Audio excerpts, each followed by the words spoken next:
The Rial house was our next stop, and Gabrielle joined us there. She had actually spent a great deal of time in the home as a child. There were markers on the doorframe documenting her height. And one of the striking moments for me was there was a doll that was placed in this, I guess, a bassinet or a pram, a crib, whatever you want to call it, down by the fireplace. And it actually moved at one point.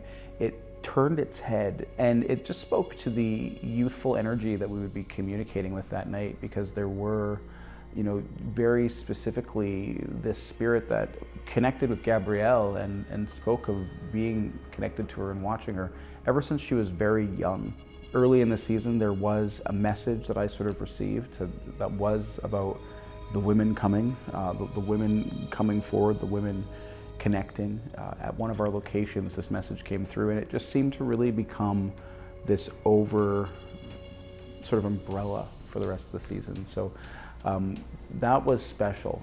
We had the opportunity to go to the Riel family home. I mean, this was really powerful for me to be in that space, considering that Louis Riel's family had resided in this home, that this is his lineage, such a prominent person who, I really think about in some of the resistance work, liberation work that I do as an Indigenous woman. So really neat place to be in. We had an intense experience there.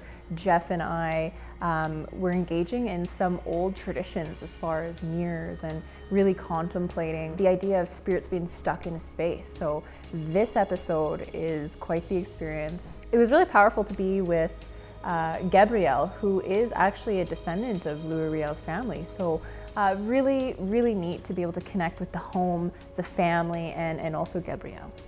Gabby was, I think her eyes were open from when we were at St. Boniface. But that one it was time for Louis Riel's daughter to move on. And that's kind of what we did.